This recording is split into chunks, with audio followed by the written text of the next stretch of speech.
Okay, hello and welcome to Hixxy Studio. Today I am going to be showing you how to make this little Woodland Creatures box. Okay, it's comes in all the dies, all the stamps that you need all come together, and it does fold flat for posting. So it's very 3D, but you can fold it so that it will post. So this is the set that we're going to be using. This is the wonderful Woodland box from Gemini, Crafter's Companion. And in there, you get all the stamps for all the little creatures and all the little accessories and the sentiments. You get the dies.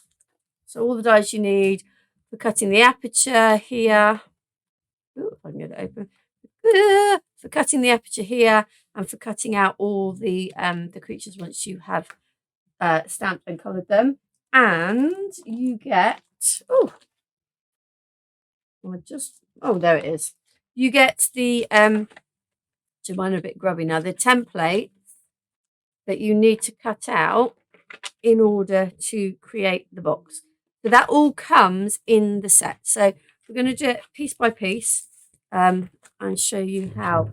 The first thing to do is to use these to make a set of templates that you can reuse over and over again. Obviously, these are on quite thin, glossy paper. I would suggest that you make them onto card, which I have here. Okay, so these are now reusable as many times as I want to make the box. So we have, let's put that back. So this is this part, and you need 2 of these. So I've written on there just to remind me. And I've also, you can see I've marked where I'm going to need to score. So make sure you do that so that you know exactly where you're going to score each part. Then this part, you need just 1 of these. This will create the door. And again, mark where you want to score it. And then you will need 1 of these, and these create the layers. And then, excuse me, you need 2 of these. Now, the way that I've done it, and I'll show you in a moment, is I make 1 that way and I make 1 that way. So I've drawn the score lines on both sides. Okay, so, and I have actually put on here, you can see I've put box card because I have a folder where all my templates for all my different things goes, and sometimes I forget what's what, so I always make sure I write on them. So once you've got your templates, then you can make all of this out of a piece of A4 card.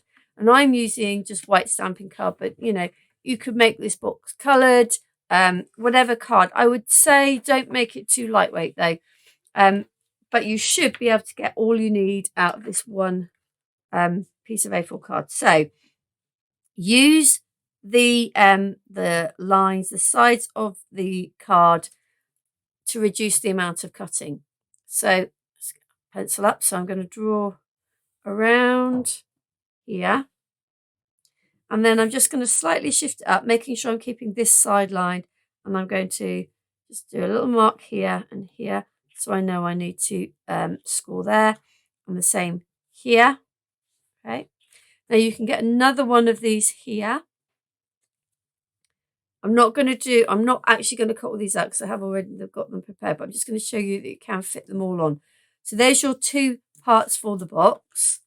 Then you can fit your door in again. Use the sides of the card, draw around it. Oops, doesn't matter if you go over a little bit. And again, you'll want to mark on your score line. And then you can get 1 of these here. You can either go 3 up this way or 3 across.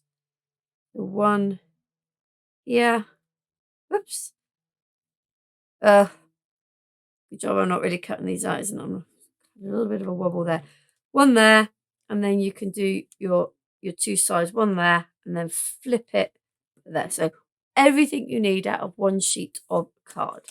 Okay, so I have already gone ahead and cut these panels out. And now you'll see when when I put them down, you'll see I've got lots of writing on them.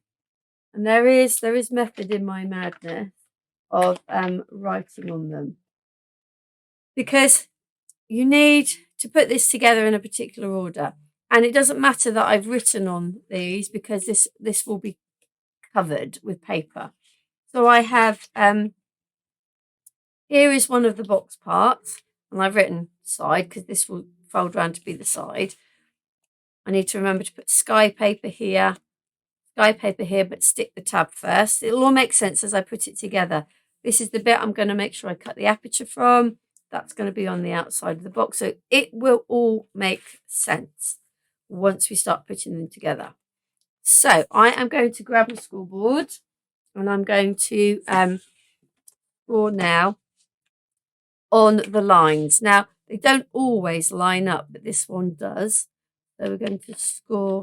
I'm going to use my little score tool here. Going to score down there.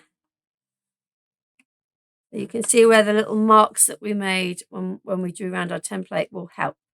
So we need to score there. We'll take the next piece. This is the other part of the box, so that will also fit there. And then the door fits too, yeah. Just a little bit over. So I am just going to line that up rather than butting it up, because what you don't want to be doing is making score lines in, even if it looks like just slightly the wrong place. You really would like them to fit together. So again, here, score there, and I'm going to turn it round and score there. And then I've got my two pieces. Now, make sure that you score them different ways. So don't score both the same way. That said, I haven't got the score lines on both sides. That's an error on my part, but not to worry. With these, you can kind of tell where the hill area starts and ends. So it will be, in fact, I'm going to turn it that way. The reason I'm turning it that way is I'm butting it up so I know this end is going to be straight, this bit here. And then I know I'm getting a straight line up there. And then another one here. So I now have, and I'm probably going to want to go that way because I think that's why I put the numbers on, because I think I've cut the paper that way. I'm going to go there. So I've got 1 and 2, so they're alternating hills. So everything is scored, okay? And now we need to start working out how we are going to assemble. I'm just going to burnish these lines here on the door and here. And I've realised that I have not scored on these parts, which is really important because they are going to form the tabs. And if we haven't got the tabs, then we are going to struggle to stick this together. But it's not an issue. I've realised soon enough, and I can go back and just score these down. There we go. Okay, move that out of the way. And then we'll just those, the same here. Okay. So the next thing I do once I've got all my parts cut and scored is I then go and cut all the pieces of decorative paper that I am going to want to use. And I have them already here. You want them all ready because you've kind of got to assemble bits of the box and then add bits of paper at different times. So I've got my sort of nice foliage for my bits of hills. Now these are the bits that you can use finding your scrap box. They're not huge amounts that you need. I might need to trim these down a little bit, but that's okay.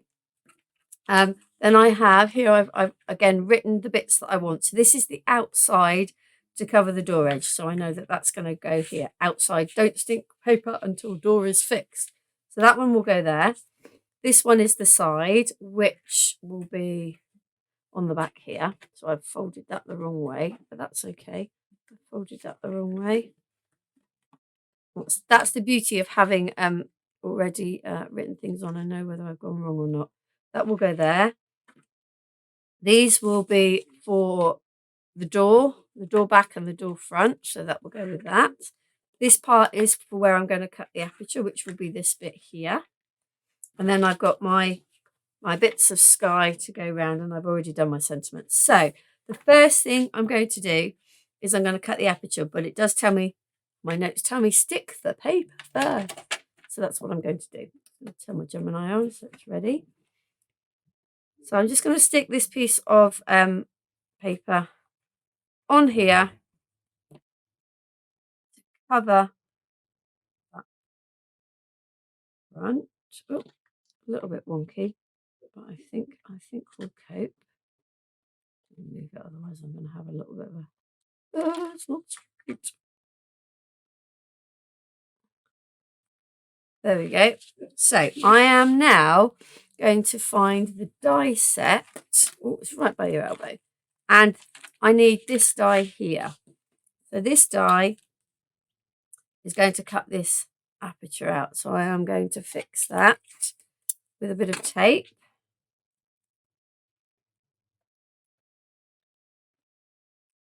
I'm going to do top and bottom so that it doesn't slide. And then I'm just going to put this through my Gemini. Everything while I reach. Not reaching for the stars, just reaching for all my bits. There we go. So we're going to put this through the Gemini. Goes.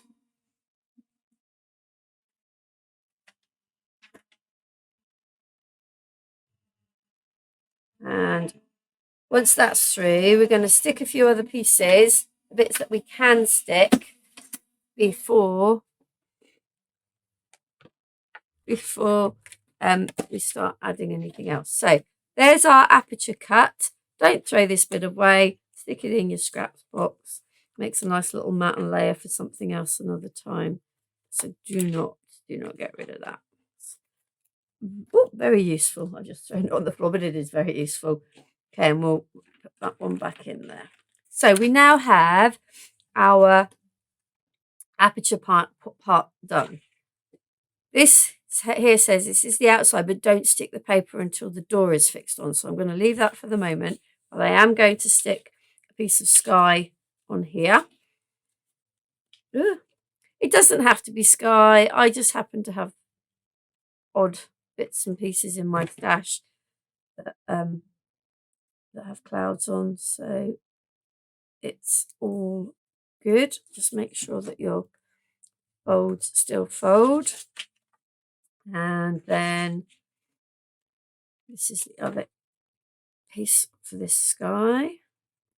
And here it says, this also needs sky, but stick the tab first. So I'm not going to put that piece on yet. This is why, once you've made it once, you know all the bits. I know all these pitfalls because when I made it the first time, I ran into all these problems. It's like, oh no, I should have done that first, and I should have done that first. So label them as you go. So let's see. Side I can stick. That looks like no issue. I can stick that one on. Yeah.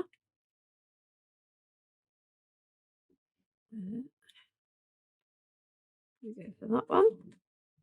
And let's see what else I can stick. That's the outside to cover the door edge. We don't want that one yet.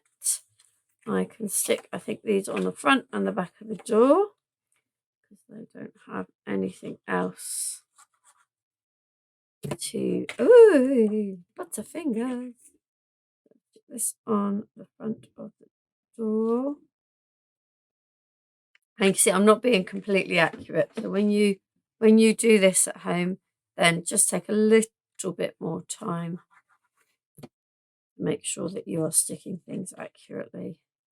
It's going to need to go that way. So there.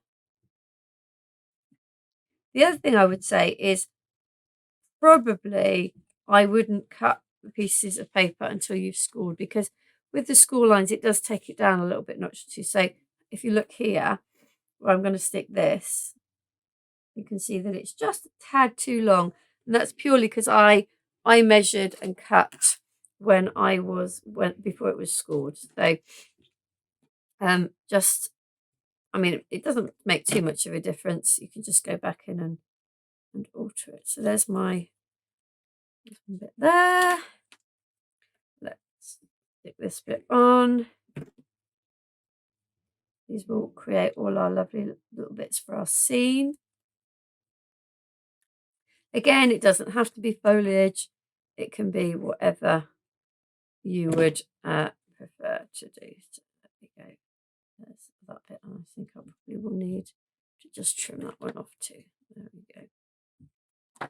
Ooh, cut straight might help. There we go. So those are all the bits I can stick now without getting anything else in the way. So we're going to assemble the box first. Now this is where I said better to cut after you score. There we go. Now I know it's going to score. Can you see what's happened? This is purely because I have cut my bits before I scored. So I do apologise, but I'm just going to keep going with this so you can see. Once it's folded, you won't notice that. So there we go. We are now going to need to stick this bit here, and this is why we don't stick the sky on first. We're going to stick this tab on here. Okay. There we go. Now, again, this is something you probably would leave to dry before you keep going, but I'm going to keep playing on. So now I can put this piece over and it covers that tab. It hides it, so we're not actually seeing our joins. This bit is going to go on to here. I do apologise, it does look a bit raggedy. But hopefully you're getting the idea of how this goes together. Now this bit is going to go here. So we are going to just put some glue on this bit and stick this here. Like I said, this is definitely a bit that you'd probably want to put to one side and allow to dry before you plough on. So there's our box so far. Okay, and it's folding over there nicely. Now, this is the side it says, don't stick paper until door fixed. So this is how you fix the door on, like that. Okay, so we're going to stick that on. There. So our door fits here. And then now we can stick this piece of paper over, and again it hides all the joins so you can't see where we've fixed things together, and it looks like one seamless box then. So that bit is going to go there. Okay, so there is our box so far. Now these bits can be a bit tricky, and if you have, well, you will have the time at home, I would suggest that you do them with either red liner tape and really press hard, or with 3D glue, not 3D glue, with the acrylic glue, and give it time to dry. Because we need to plough on a little bit, I'm going to just use some glue tape. So we're going to start with this one at the front, and I'm just going to put a little bit on there and a bit there. Now with this one, if I bring this back in, I tend to put this one fairly close to the front, but not completely up to it, because you're going to want to stick your bits on. So bring it in, and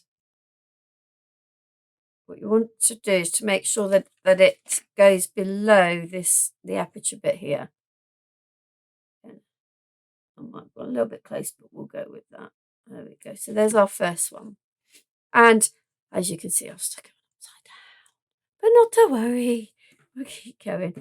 Right, I am going to put the lid on this glue, otherwise it's going to dry it out by the time I get back to it. Right, okay.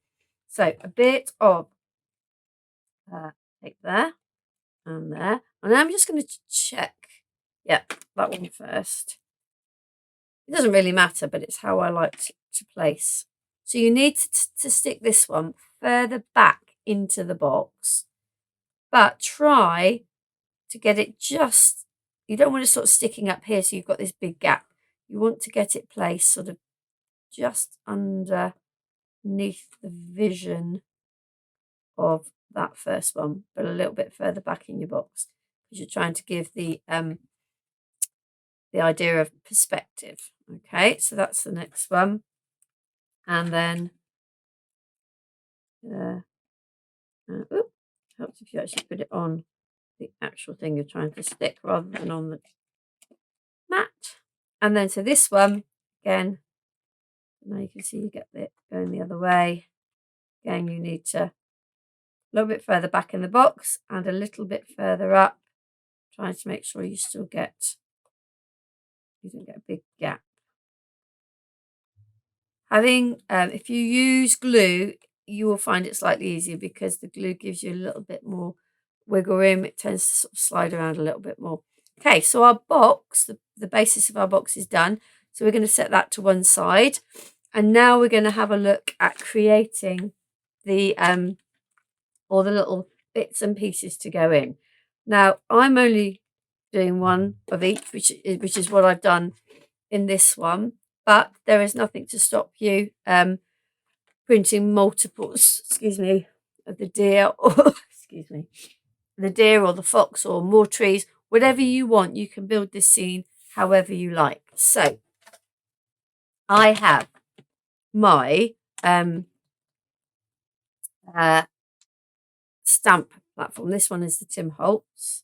It's quite mucky, as you can see, but this is all sort of ink that isn't going to move. It's just because I'm not a particularly great stamper, so I just tend to just go with it if it's messy. As long as it doesn't print back onto your piece of work, then I'm not too worried. So I am going to, I don't need the sentiments for now.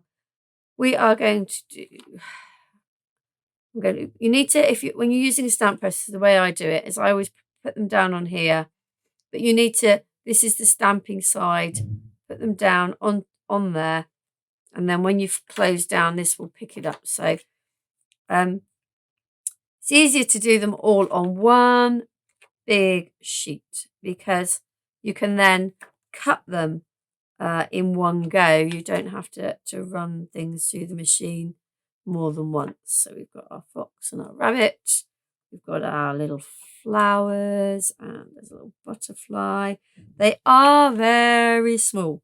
So make sure that you are putting them back on here and then you are able to see whether you have everything. So we're going to close the stamp press down, just give it a little bit of a press, and then that takes all our stamps. I'm just going to turn my press around, whoop, clatter bang, so that you can see all the stamps are here. Now bear with me, I'm just going to reach for my ink pad. So I like to colour with water-based products, whether that be watercolour inks or using distress inks or just watercolour paints. So I need a waterproof dye. So that means when I start to colour this, the ink, the impression is not going to sort of bleed. If you like using alcohol markers, then you'll need one that is an alcohol-proof dye, and Spectrum will do exactly the same colour in that type. So there are lots of different things on the market for depending on what you like to colour with. So I know I've said this before if you've watched any of previous Facebook Lives or videos, that I am not a great stamper. So having a stamping press makes life really easy for me. So we're going to I'm going to turn it, I'll do it this way so that you can see it all. We're just going to bring that down and I'm just going to put, not huge pressure, I'm just going to put a little bit of pressure over the top. And then we're going to bring it back up and we can see. So you can see that I need to put a bit more pressure here and here. The ink is there, I'm hoping. I didn't just misink it. I need to just, you can see the rabbit's now there. Still missing a little bit on there. A little bit on the, I think, oh, a little bit on this. Now, if you didn't have a stamping platform, I would never be able to go back in over the same image more than once. It just would not happen. That's the other one, the bottom of that tree. I'm not too worried about that. Oh, his ears. I am about his ears. Let's get his ears in. There we go. Okay, so like I say, you cannot do that if you just use an acrylic block. So a stamping press like this one from the Tim Holtz one from Tonic are invaluable. So now I have my images. Now I want to colour them. Now for this this lot, I use Distress inks, and I have the minis here. Distress inks are much more like watercolours. Distress oxides, you could use those as well. They are much more opaque, but I've kind of gone for a bit more of a watercolour feel. Now I am not going to, on this video, I'm not going to paint everything, but I'll just give you an idea of a few things that I did and the colours I used. So for the deer, I used kind of a combination of gathered twigs and vintage photo. And I used that again for the trunks and here. I used the trees, a combination of pine needles and mowed lawn. For the rabbit, we had hickory smoke and pumice stone. I added in a bit of fired brick into these two for our little fox. I used the red again for the mushrooms, and the green and different colours for the flowers. So I'm going to show you the deer and one of the trees. So you get an idea. I also need antique linen for him. And all I'm going to do is, I'll start with this one. So I've got that's a good start, all over my thumb. Bear with me a moment, just going to grab a tissue and wipe that, otherwise I'm going to be putting ink where I don't want it. Okay, so he's landed there, so we're going to put a little bit of our gathered twigs on our plate, and we are going to put a little bit of our vintage photo here too. And I'm going to bring in my water. Let's move those out of the way for a minute, my water, and just a few brushes. I've got some quite little brushes because obviously it's not huge areas that we're wanting to cover here. Okay, so I'm just going to get a bit of water, take a little bit of that off on my tissue, and I'm going to start with a vintage photo. And I am going to dilute that down because I don't want a really dark colour. And I'm going to just start, applying that to my little, my brush. If you can see my brush, some of the hairs are not just like straight across his face. Okay, not to worry, because we're not going to cut these ones out, just to give you an idea. This brush, the hairs I can see now is not sitting properly. So this bit here that went off is because the hairs on the brush just went the wrong way. So we're going to try with a different brush. I'm not too pleased with that one either, but we'll get the idea. This really is not working for me with those brushes. I need some new ones. Okay, so here we go. More water, more water. Didn't make the brush wet. So here we go. Now we're moving. So I paint the whole of the deer with the vintage photo, which is fairly light, and up on his ears. Let's get that little flat brush there. Gone in for a flat brush, flat-headed brush now. Going to go up around his eyes. Make it a bit darker. I always find with watercolours, you have to start off light and go dark. Otherwise, it's very difficult to bring it back. So then I'm going to go in with a little bit of darker, just to show you how to make some shade. So this leg here is in front of his body, her body. So just putting a little bit of shade there, just to show that. And this leg here is behind, so we make that a bit darker, and also this one here is behind. We just add in a little bit of shade just to give our deer a little bit of shape. Okay, And let's have a look at the tail there. Okay. And I'm going to get, I'm going to use a bit of antique linen. Now, these are the colours I've used. You don't have to use these colours. You don't even have to use distressing. You can use whatever you've got. And I'm using the antique linen to do those lighter areas, and we'll just ignore that little issue with the brush earlier. Okay. Now, I will just bring in the red to show you that what I then did was added in just a tiny, tiny bit of red into this mixture for our fox. You see, he then has a whole different, more of a foxy kind of colour. Okay, I'm not doing him particularly well. I do apologise. My painting today is pretty rubbish. Okay, so that's how I coloured those in. And let's just have a look at the trees. How we got a little bit of dimension into our tree. Okay, so okay, let's go with this brush again. Just give it a clean. And I'm going to start with the mowed lawn, and again I'm going to water it down. And the first thing I did was to literally just go over the whole lot to give it a sort of base. Okay, then I went same colour, just a bit more ink. Now these little bits are kind of lying over the top, so they will cause a little bit of a shadow underneath. So I'm just starting to literally just dab around just to start creating a little bit of shape with the same colour.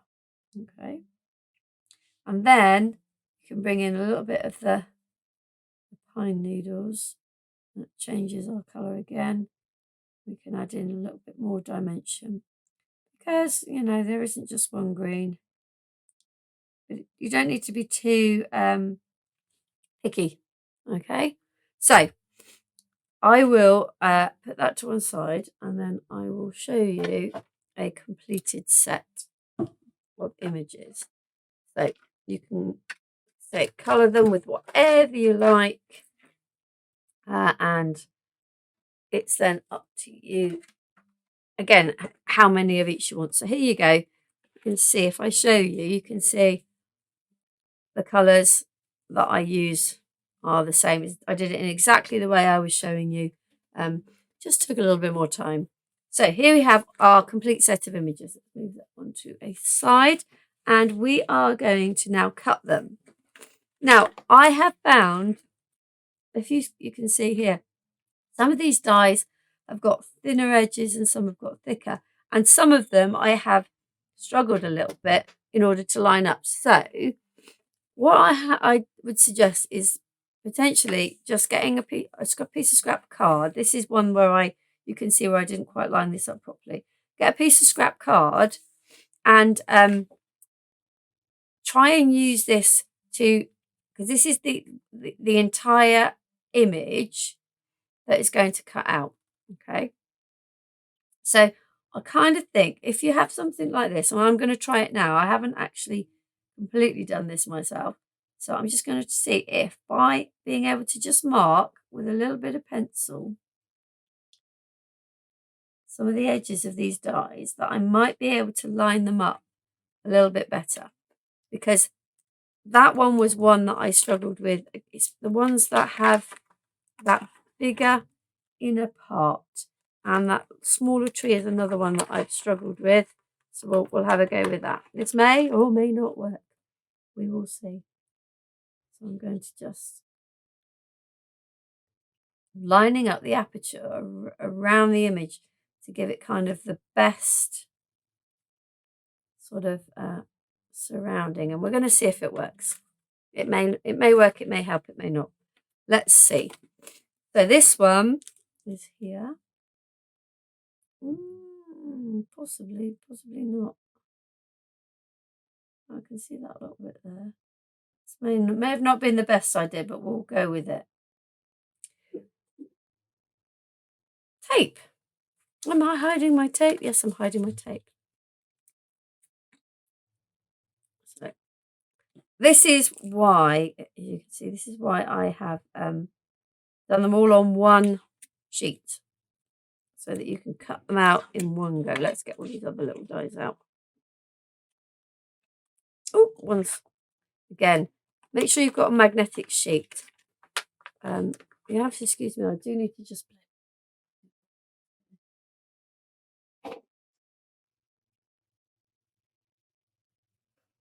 right. Okay, so let's keep going with these dies. Let's see, some are definitely easier to line up, but it's worth it. It is worth the kind of taking the time, and the more you do it, the more you will be able to judge, you know, how much of the image you need to see in that little aperture. Okay. Oh, for goodness sake, come on, tape. What do we need? Big tree. Big tree. Let's get the big tree. There. Now you can see with that one, you can see all of the inked image, so it's makes it a lot easier. But obviously, with these tiny little ones, it must be very tricky to make a die that tiny. So we'll just go with that. And they do cut with a white edge. I know some people don't like that; they prefer things to cut right up. But you know, I think with things this small, it's almost impossible to not cut these out without a white edge. Oh, stick, stick, stick. Come on.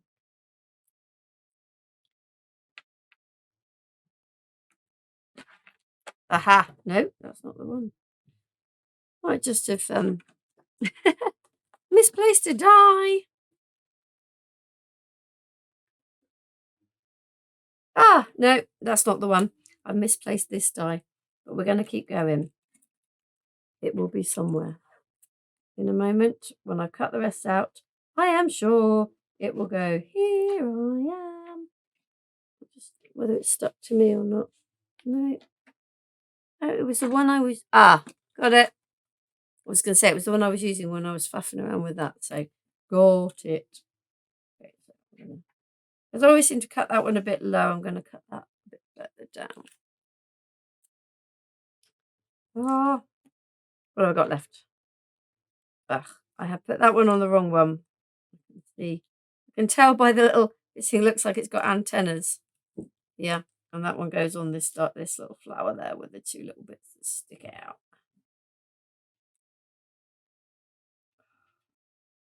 Okay. On there. Move.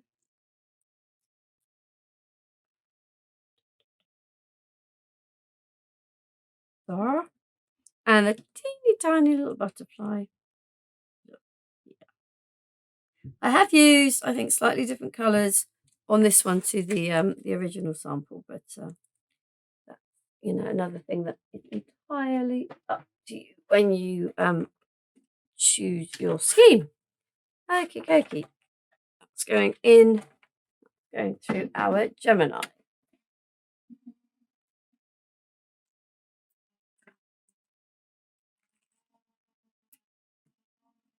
So I'm bringing the box back in because we are now going to add our things on. Okie dokie. Right, so let's take these out. Here is our little deer and our tree. And whoops, popping off. That little bit came off. I'm going to just grab my poker tool. I can just poke that one out. There's our little mushroom. And then our bigger mushroom. And there's our little thing. That definitely did cut better, or I cut that better. Just not the dies cut perfectly well. It's just a case of finding your best way of lining them up. Butterfly. There's our small tree. And I didn't do very well with that one. I've cut the trunk off, but we can probably hide that when we put it together. Right, I'm going to just put that to one side. It's now a case of deciding how you want things to line up. And I'm pretty much going to do the same as I have in this one. So I'm going to start with my small tree, and I am going to just add a bit of glue on the back here. And so you can see that the fact that I've cut off my little trunk isn't going to be too problematic because it's disappeared underneath. Now you are trying to create perspective, so you do rather need to put the smaller tree further back and then the bigger tree further forward. So I'm going to put the large tree here.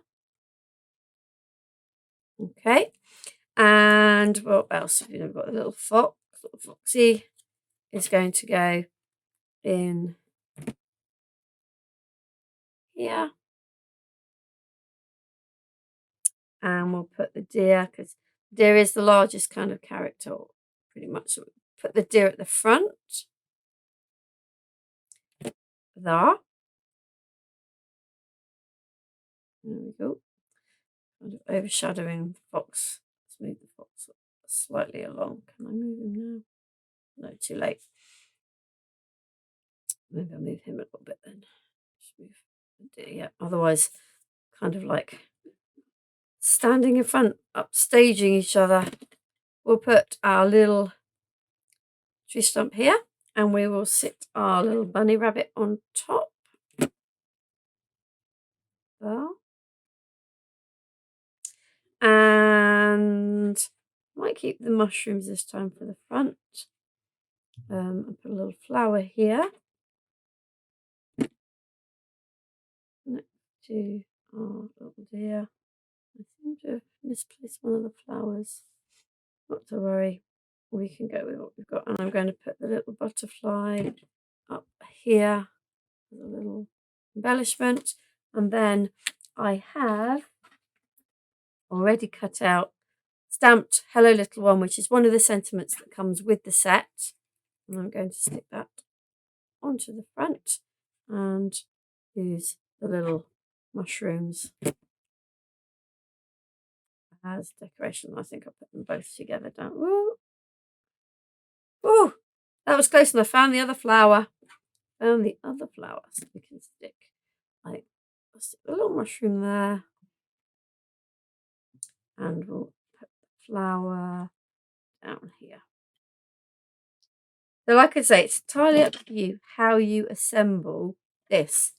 You could have more trees, you could have more flowers, you know, entirely up to you how you assemble those. We will be having another video to show you that you can do more than just make the box. You can make things like the cards, but I'll show you that one on a separate little video. Hopefully you have a little bit more idea of how to put those together. I'm having a little visitor here. This is Sally. I don't know, you probably can't see. Yeah, Sally's come because she's hopefully going to get some treats. So when we finish the video, I'll get the treats for her. Thank you for joining me. And like I say, we'll be doing another little video to show you how to make this one. Thank you.